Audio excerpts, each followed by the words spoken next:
আমি তোর জন্যই অপেক্ষা করছিলাম। কোথায় ছিলি? থানায় গেছিলাম। থানায়?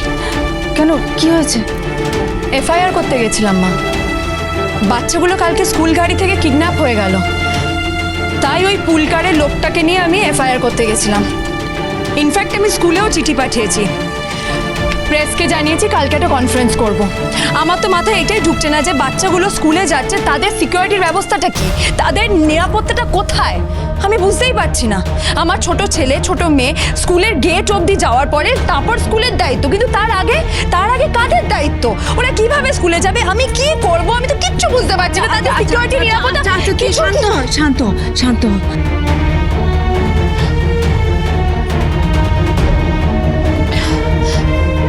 কিন্তু তুমি এখানে, মানে বিয়ের পরে তো এই বাড়িতে দ্বিতীয়বার এলে, তাই? সেটাও আবার লুকিয়ে লুকিয়ে এসেছি। ড্যাডি জানে না? না, জানে না। যাই হোক, তোমার মনে হয় চাটাও খাওয়া হয়নি না? আমি এক্ষুনি আনছি। হ্যাঁ, আরে না না না না, শোন না শোন না, আমি চা খাবো না। আসলে আমি তো ওকে গল্প শোনাচ্ছিলাম, ওই সমস্ত ঠাকুমার ঝুলির গল্প, আর ওরা কোথায় শুনেছে আগে। ঠিক আছে, একটু বসো না, এক কাপ চা খেতে না না না, আমি চা খাবো না। আমি একটা আসলে দরকারে এসেছি, আমি একটা জিনিস নিয়ে এসেছি। কি জিনিস? তুই রাগ করবি না বল? আগে বলো না কি জিনিস।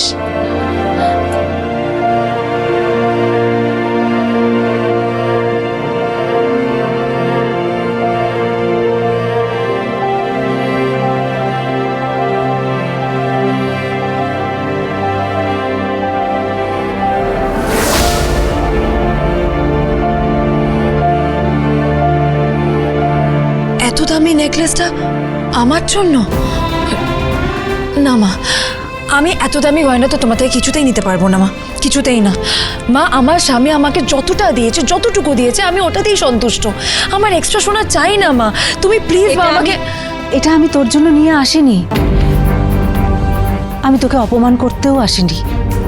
আমার জামাইয়ের যতটুকু ক্ষমতা ততটুকুই তোকে দিক। তোরা সুখে আছিস সেটা দেখলেই আমার ভালো লাগে। আমি তোকে এটা দিতে এসেছি, তুই যদি বিয়েতে যাস, বিয়ের আগে আশীর্বাদ হবে হিন্দু মতে, তাহলে সেই আশীর্বাদের দিন তুই ওকে এই গিফটটা করিস, তাহলে আমার মান থাকবে আর আমার জামাইয়েরও মান থাকবে। তোমাদের পয়সা কেনে গয়না দিয়ে আমি আর থেকে আশীর্বাদ করব? কেন মা? আর কবিরের জন্য একটা রিং আছে, এটা যদি ওকে পরিয়ে দাও। না মা, আমি এটা কিছুতেই পারবো না। আর মা প্লিজ, এত দয়া করো না, তুমি এত করুণা দেখিও না, আমার নিজেকে খুব ছোট লাগছে। কিন্তু কেন? কারণ তুমি আমাকে ছোট করছো মা, তুমি কি বুঝতে পারছো না? আর তুমি শুধু আমাকে না, তুমি তোমার জামাইকেও ছোট করছো। মা দেখো, এমনিতে আমার লাইফে অনেক প্রবলেম আছে, তুমি আর প্রবলেমটা বাড়িও না। আমার ছেলে মেয়ে দুটো কিডন্যাপ হয়ে যাচ্ছিল, এটা আমার কাছে এটা অনেক বড় প্রবলেম। আর তোমার জামাই ভয় পাচ্ছে, শুধু ভাবছে যে ছেলে মেয়ের যেন কোনো ক্ষতি না হয়। থাক না এই সমস্ত। থাকবে না মা, থাকতে পারে না। আরে কাউকে তো রুখে দাঁড়াতে হবে, এভাবে চলতে পারে না মা।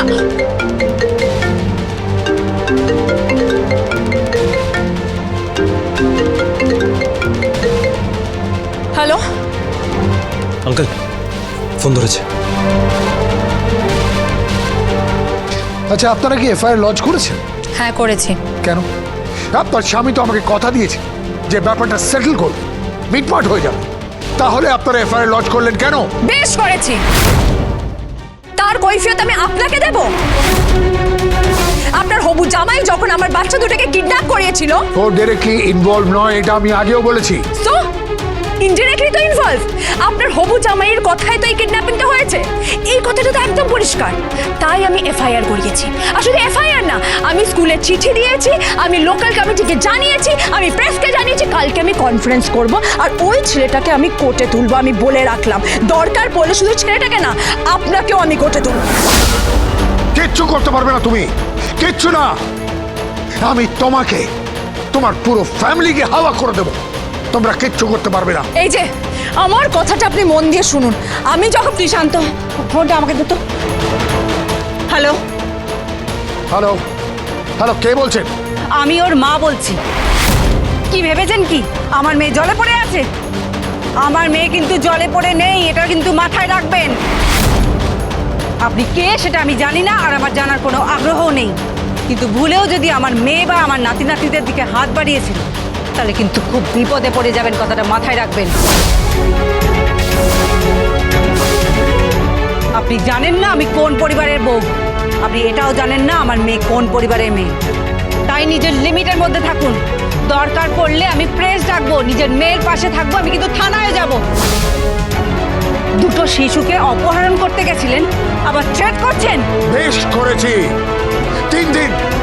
3 দিনের মধ্যে দেখুন আমি আপনার পরিবারে কি হাল করি। আপনি আমাকে চেনেন না, এই এলাকায় না আমার কথাই শেষ কথা। আর ওই যে কি নাম, পরশুরাম, সে যদি কবরে লুকিয়ে যায় না, সেখান থেকে বার করে তাকে চৌমাথায় আমি শুট করব। আমার নাম জিৎ মুখার্জি। হ্যালো হ্যালো,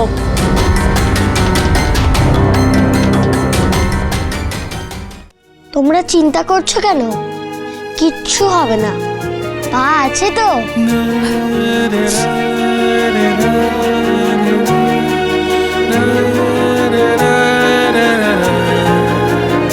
তোদের পা কিচ্ছু করবে না, কিচ্ছু না। যা করার আমি করব, হ্যাঁ? তোদের এই মা করবে।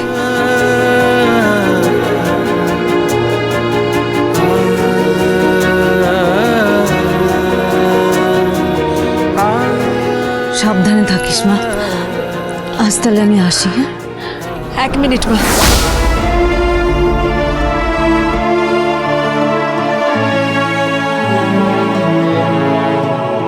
এই গয়নাগুলো তুমি নিয়ে যাও, আমাদের যা সামর্থ্য ওইটুকু সোনা ছুঁয়ে আশীর্বাদ করব।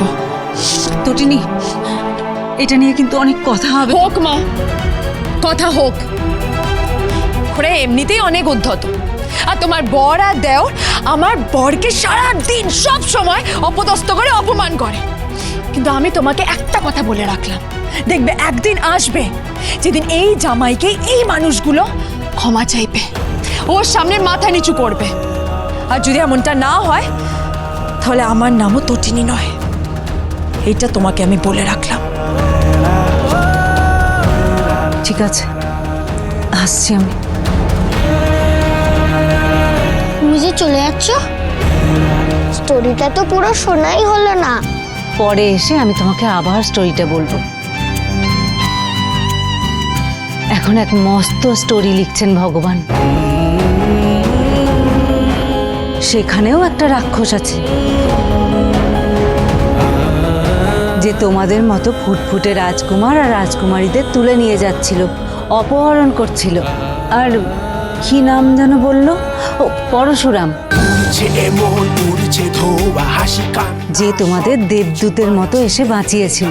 কবিতার খাতা অস্ত্র হাতে উন্মত্ততা খেলছে পাশা শকুনির দল। আসবে বলে অবতার বল পরশুরাম।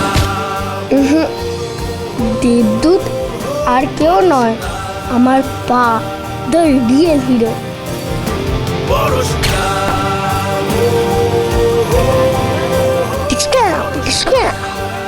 যা ফাইট করে না, যদি জানতে পারতে। শেষবারের মতো বলছি, এফআইআরটা তুলে নিন। আমিও তোমাকে শেষবারের মতো বলছি, তুমি যা খুশি কর, এফআইআর আমি তুলব না। তুমি রিস্ক নিয়ে ফেলছো। জলে থেকে কুমিরের সঙ্গে লড়াই করতে পারবে না তুমি। চোখের কত নামবে বলো তো? দোহাই তো, আমার চোখে আর নেব না, দোহাই তোমার আর নেব না, প্লিজ। দিদি যখন তটিনীর কাছে গেছিল, দিদির ব্যাগে একটা গয়না ছিল। হোয়াট? কি হয়েছে দাদু? ওর সাথে বামকে দাদু বলে ডাকবেন। তটিনীকে দাও একবার। পরশুরাম